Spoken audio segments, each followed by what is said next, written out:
On en parle beaucoup actuellement, c'est tendance, et de ce fait Play Motors est allé à la rencontre de Jean-Michel Joly, l'heureux propriétaire d'une des rares Hyundai iX35 à moteur à hydrogène. Une auto que Yves, notre journaliste, est allé tester pour vous. Jean-Michel, Bonjour Yves. Merci de nous accueillir pour que l'on puisse parler justement des énergies nouvelles et alternatives et de la motorisation électrique. Parce que là, on a plein de choses à faire partager à nos amis de Play Motors. Eh bien Yves, avec plaisir. Voilà. Alors, Allons-y. Jean-Michel, je crois que un peu plus loin, il y a le compresseur qui a été mis au point justement pour le remplissage de cette voiture. Voilà. C'est ça? Et la voiture, elle est venue pour prendre un petit peu d'hydrogène pour pouvoir continuer son trajet écologique, puisqu'elle n'émet aucune pollution, puisque son seul rejet, c'est un petit peu de vapeur d'eau. Un petit peu de vapeur d'eau. Et si on allait faire un remplissage pour justement montrer aux téléspectateurs? Eh bien, allons-y. Eh bien, c'est parti. Allons-y. J'aimerais bien que l'on revienne un petit peu sur ce compresseur que vous avez mis au point. Oui. Hein, Voilà. on est bien d'accord. Donc là, on retrouve les bonbonnes. Alors, donc, l'hydrogène nous est livré sous pression dans des réservoirs qui sont à pression de 200 bars. Alors ici, on a un flexible de distribution avec les sécurités qui vont bien. Ça, c'est un système de désaccouplement automatique si jamais la voiture tirait sur le flexible en cas de problème technique, comme la pompe à essence avec le tuyau. Et ici, un coupleur spécifique pour pression de service jusqu'à 1000 bars. Je viens accoupler mon coupleur. Oui. Voilà. Je vérifie qu'il est bien accouplé. Terminé. Je vais ensuite ouvrir le gaz. Il faut que j'ouvre. Et voilà. Là, on a pratiquement terminé le plein. On ne met pas le compresseur en route parce que bon, ça fait beaucoup de bruit, hein, donc c'est pas la peine. Combien de temps à peu près pour faire le plein? Alors pour faire le plein avec ce système très peu évolué et donc très économique, il faut à peu près 2 heures. Par contre, si je fais un investissement un peu plus grand et que j'achète des bouteilles de stockage dans lesquelles le gaz sera déjà comprimé, je vais faire mon plein en 5 minutes. 5 minutes, Voilà. bon, c'est le plein que l'on fait classiquement. J'aimerais bien, Jean-Michel, que l'on voie le moteur, parce que on va regarder. au niveau de la technicité, je pense que ça doit être intéressant. Ah bah bien sûr. Ah oui. C'est là qu'on découvre en fait tout le développement de ceux qui ont travaillé sur la pile à combustible ces 20 dernières années. Ici, c'est les développements coréens qui sont les développements les plus aboutis, même plus aboutis que les japonais, parce que beaucoup plus expérimentés. Et donc ici, on a une voiture qui est quasi un prototype, puisque le constructeur m'a dit que j'avais le numéro 627 mondial. 627 mondial. Voilà, donc de ce modèle de voiture, bien sûr. Hein.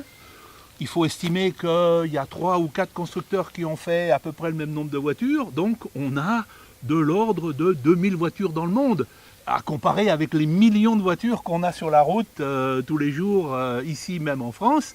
C'est très peu. Hein. De ce modèle-là, en France, il y a 20-25 voitures de ce modèle-là. Hein. Alors, quelle est la technicité justement de cette moteur? Là, ça, c'est la pile à combustion? Alors, on est sur le haut de la pile à combustible. D'accord. Ici, et comme tu vois, ici, on a toutes les connexions électriques, c'est-à-dire toutes les sorties puissance qui vont de l'électricité produite par la pile à combustible qui vont aller au moteur.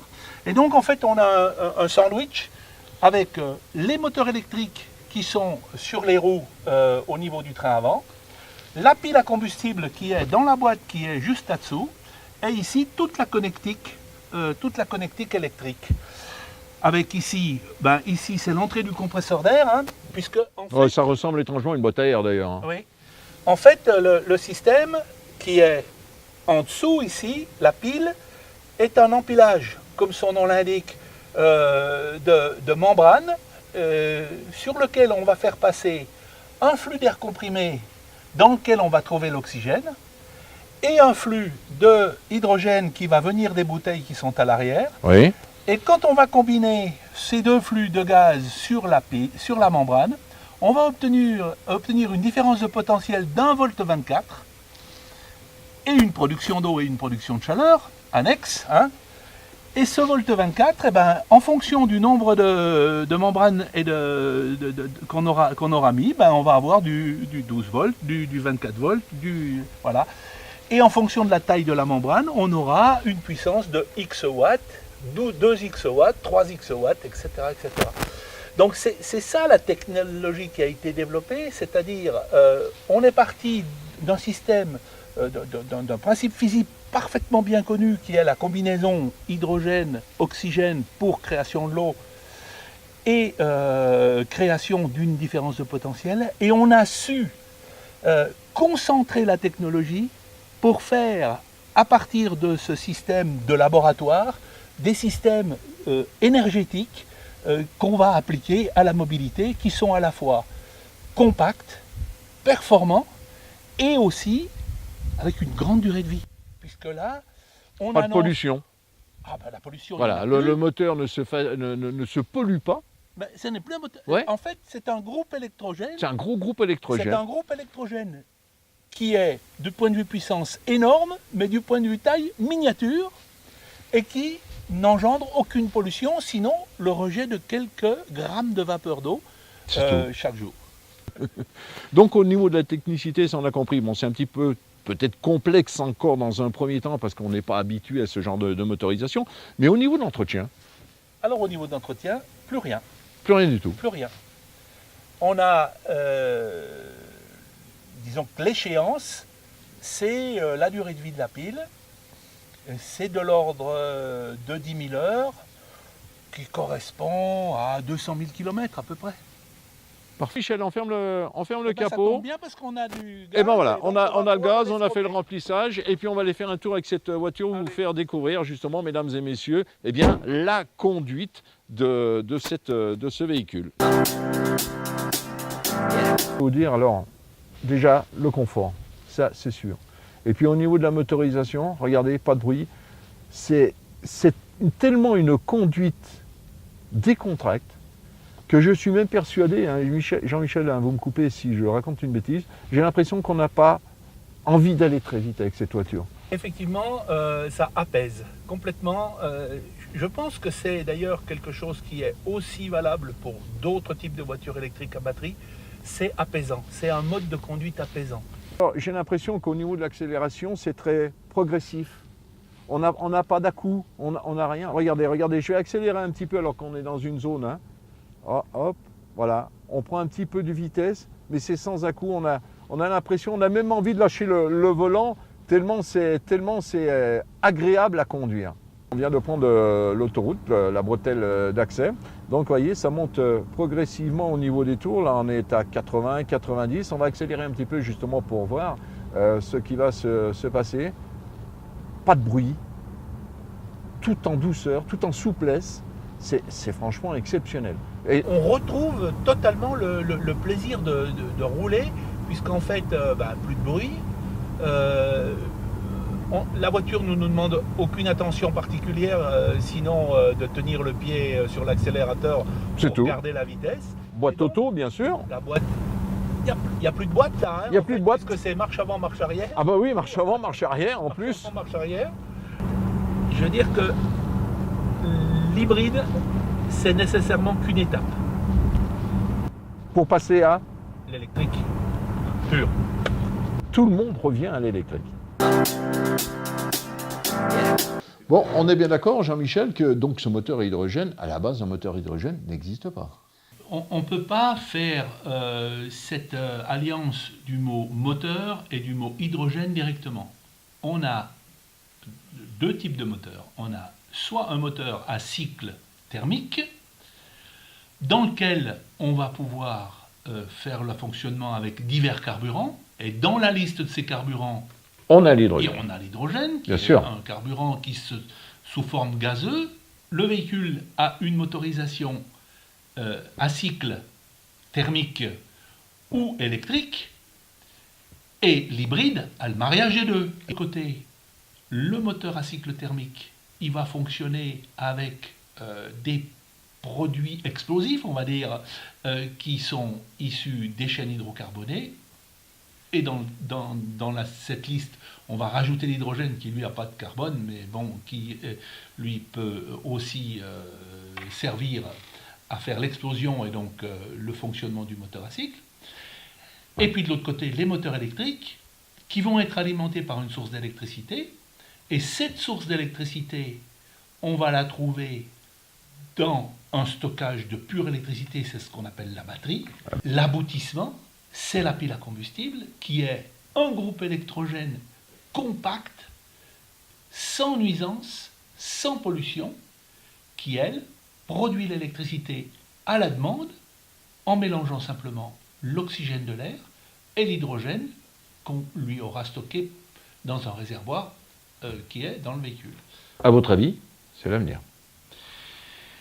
C'est grâce au développement des constructeurs qui sont en pointe, notamment les asiatiques, le véhicule lui-même il est prêt. Bien sûr, c'est l'infrastructure de recharge qui n'est pas prête, parce que le modèle économique de l'infrastructure aujourd'hui n'existe pas. Il fait donc appel, comme je l'ai déjà dit avant, à des mécènes.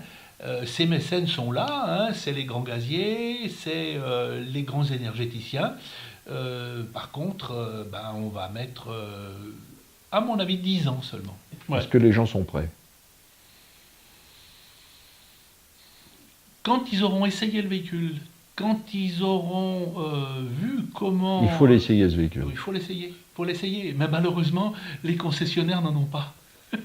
Très juste, très juste. On peut dire quand même, pour terminer, que dans 10 ou 15 ans, il y aura une grosse évolution au niveau de l'automobile, qu'on aura tous pris conscience, peut-être pas nous, notre génération, mais en tout cas les jeunes qui arrivent maintenant, qui sont en train de passer le permis, ou qui roulent depuis 5, 6 ans, 10 ans, eux vont prendre conscience plus rapidement que nous, que notre génération, parce qu'il est vrai qu'on a quand même des inconditionnels, que ce soit de l'essence ou du gasoil, pour l'instant.